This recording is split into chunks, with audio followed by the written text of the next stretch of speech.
Salut les renards, c'est Foxpy et bienvenue dans ce 9e épisode consacré à Link. Aujourd'hui, on va regarder les requêtes avec des opérateurs ternaires. Alors pour ça, on va avoir une liste de chiens comme dans les épisodes précédents où on a étudié le groupe by.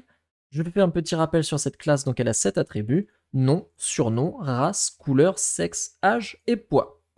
Nous avons donc ici la liste de tous nos chiens qui sont créés à partir de leur constructeur. Première requête, grouper les chiens selon la parité de leur âge.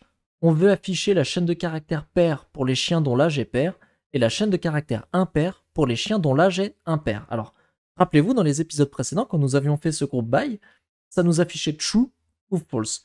True, c'était quand la variable était pair, et false quand la variable était impair. Mais là, on veut afficher une chaîne de caractères. Pour ça, on va utiliser les opérateurs ternaires. En effet, on ne peut pas utiliser de structure conditionnelle dans les requêtes link, donc on ne peut pas mettre de if, else if ou else. En revanche, on peut utiliser les opérateurs ternaires. Donc je vais vous montrer. Ici, je vais créer la requête var query chien âge et elle sera égale à from c in chien. Là, je vais créer une variable let pair et elle sera égale à c.âge modulo 2 est égal à 0. Alors, si c'est true, on récupère pair. Si c'est false, on récupère impair. Donc si vous ne connaissez pas les opérateurs ternaires, c'est très simple. Ici, nous avons la condition. Ici, nous avons si la condition est vraie, enfin, la valeur que doit prendre la variable si la condition est vraie, et la valeur que doit prendre la variable si la condition est fausse.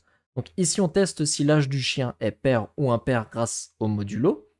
Du coup, s'il est pair, alors on associera à la variable pair la chaîne de caractères pair. Et si cet âge est impair, on associera la chaîne de caractères impair à la variable pair. Maintenant, on peut faire notre tri sur l'âge, donc order by c.âge. Et pour finir, notre groupe by, donc groupe c by pair. Là, tout simplement. Vous voyez, ici, comme c'est le résultat de notre requête avec la parité, on peut utiliser notre variable pour le groupe by. Et là, nous allons avoir les chiens qui ont un âge pair ensemble et les chiens qui ont un âge impair ensemble. Alors, comme c'est une requête avec un groupe by, on va avoir comme d'habitude une double boucle. Donc var key in query chien âge, ça vous avez l'habitude. On va afficher la clé et s'assurer que ça affiche bien pair ou impair. Donc ici, $tac, je vais marquer parité. Parité, et puis ensuite on va mettre la valeur de notre clé, hein, donc ça on l'a vu dans les épisodes précédents, et puis la collection de chiens associée à cette clé, donc var dog in key, et là notre console writeline, et on va tout simplement afficher le nom du chien, donc ici 1, 2, 3, j'ai oublié le $, hop, et là dog.nom. Voilà, donc là si je lance ma requête, comme ceci, donc on va attendre, ça charge. On devrait avoir pair et impair qui sont affichés en toutes lettres et les chiens qui leur sont associés juste en dessous, comme ceci. Voilà, donc parité impair. Et là, on a Gnocchi, Kratos, Jacques, Morave, Banzai, Leto, etc. Puis parité pair, on a Haricot, Sirène, Felicia, Medusa, Vagabond, etc., etc. Donc là, notre requête fonctionne. Je rappelle, on avait déjà fait des exercices où on avait trié les chiens par parité, enfin trié les chiens, groupé les chiens, pardon, par parité de leur âge. Mais là, cette fois-ci, l'intérêt, ce qui change comparé à avant, c'est que avant, on affichait le résultat d'un booléen, on affichait tout simplement le résultat de la condition, et là, on veut afficher une chaîne de caractères. Si vous avez compris ça, eh bien on peut passer à la deuxième requête. La deuxième requête, elle est un peu plus étoffée. On veut grouper les chiens par leur poids suivant 3 catégories. Les petits chiens, dont le poids est inférieur ou égal à 5 kg, les moyens chiens, dont le poids est compris entre 6 et 35 kg inclus, et les grands chiens, dont le poids est supérieur à 35 kg. On veut trier les chiens par poids. Donc là, il va falloir utiliser l'opérateur ternaire, mais comme vous avez vu précédemment, l'opérateur ternaire nous permet de dissocier entre 2 chaînes de caractères. Mais là, on en demande 3. Alors il y a une petite astuce, donc je vous invite à réfléchir à cette requête et à en définir et à en trouver l'astuce. Et puis si jamais vous ne l'avez pas trouvée ou que vous souhaitez voir la solution, eh bien on va la coder dès maintenant.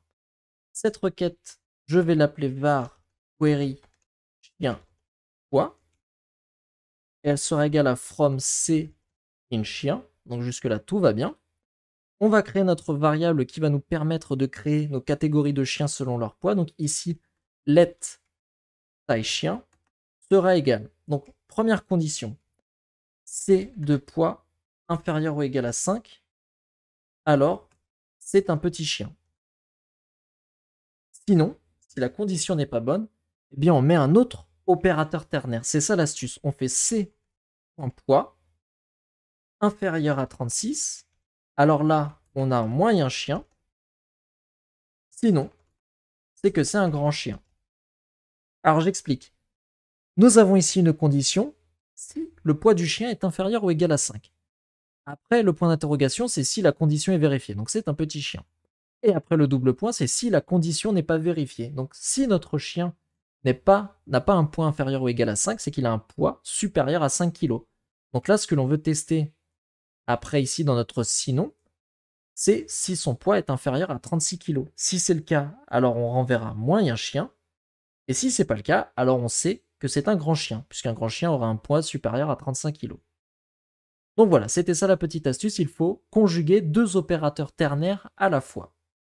Maintenant, on peut faire order by c.poids, et puis ensuite faire groupe c by, et là notre variable taille chien. Là, ça y est, notre requête, elle est terminée. Donc je vais récupérer ici, tac, la double boucle pour afficher la requête. Ici, par contre, la requête qui nous intéresse, c'est chien poids. Notre clé ici, ça ne sera plus la parité, mais ça sera le poids. Et enfin, pour chaque poids, chien, eh bien, pour chaque poids, on va afficher la collection de chiens. Donc, je fais un CTRL F5. Et là, vous voyez, en petit chien, nous avons Kratos, Jack, Mojave, Hercule. En moyen chien, nous avons Pato, Killer, Frank, Sirène, Gnocchi, etc., etc. Et en grand chien, nous avons Vénus, Médusa et Mélusine. Donc, nous avons bien réussi à trier nos chiens, enfin plutôt à grouper nos chiens en 3 catégories grâce à cette astuce du double opérateur ternaire. Si jamais vous n'avez pas bien compris ou que vous voulez réessayer cet exercice, eh bien j'en ai préparé un autre que l'on va voir dès maintenant. Pour cette troisième requête, on va faire quelque chose d'assez similaire, mais c'est pour voir si vous avez bien compris. On va grouper les chiens par âge selon 3 catégories. Les chiots, qui ont 1 an, les jeunes chiens, qui ont un âge compris entre 1 exclu et 4 exclus, donc qui ont 2 ou 3 ans, et les chiens adultes qui ont 4 ans et plus. Ensuite, on demande un tri par âge. Donc je vous invite à essayer cette requête et moi, je vais la corriger dès maintenant. Donc, from c in chien, on va faire un order by de c.âge. Donc on fait un tri des chiens par âge dans l'ordre croissant. Et maintenant, on crée notre variable. Alors je vais l'appeler période, la période de vie du chien, s'il est chiot, jeune chien ou adulte, est égale. Là, on a notre première condition. Donc c.âge est égal à 1. À ce moment-là, après le point d'interrogation, c'est si la condition est vérifiée, c'est que nous avons un chiot. Et après le double point, c'est que la condition n'est pas vérifiée. Donc là, on va créer une deuxième condition, c.âge inférieur à 4. Si c.âge inférieur à 4 est vérifié, c'est que l'on a un jeune chien. Et si ça n'est pas vérifié, alors c'est que nous avons un chien adulte. Maintenant, on peut faire groupe C by période. Ok. Là, vous avez ici la double boucle d'affichage qui est déjà faite. Donc, nous avons la période associée à la clé. Et ensuite, pour chaque période, nous avons le chien. Donc là, j'ai mis le nom et l'âge et l'année. L'année ici, c'est une variable en fait que j'ai créée, pareil, qui utilise un opérateur terné. Si le chien a 1 an, eh bien, on récupère la chaîne de caractères sans S. Et si il a un autre âge que 1 an, donc si son âge est supérieur à 1, à ce moment-là, on affiche en avec un S. Donc, CTRL F5 pour lancer la requête. Hop, je mets sur le côté comme d'habitude, ça devient une routine. On attend que ça charge. Et là, vous voyez, on a nos petits tirets donc pour indiquer que ce qui se passe, c'est en dessous. Donc, période chiot, bien là, on a tous les chiens. Vous voyez, ils ont tous 1 an. Gnocchi, Kratos, Jack, Morave et Banzai. Les jeunes chiens, on a Haricot et Leto qui ont 2 et 3 ans. Et puis pour les chiens adultes, on a Sirène, Bella, Félicia, Médusa, Mélusine, etc. avec leur âge qui a été trié dans l'ordre croissant. Donc notre requête a bien fonctionné, j'espère que vous l'avez réussi. J'espère que vous avez compris le fonctionnement de l'opérateur ternaire et du double opérateur ternaire. Alors sachez hein, que si vous aviez plus de catégories, par exemple 4, eh bien il faudrait 3 opérateurs ternaires. Si vous en aviez 5, il faudrait 4 opérateurs ternaires, etc. etc. Bon après, faut éviter de faire trop de catégories. La 3 c'est plutôt pas mal, mais c'est une petite astuce qui vous permet justement, eh bien, au lieu d'afficher des false et true, etc., eh bien, vous pouvez donner un nom, une chaîne de caractères pour mieux ordonner vos données.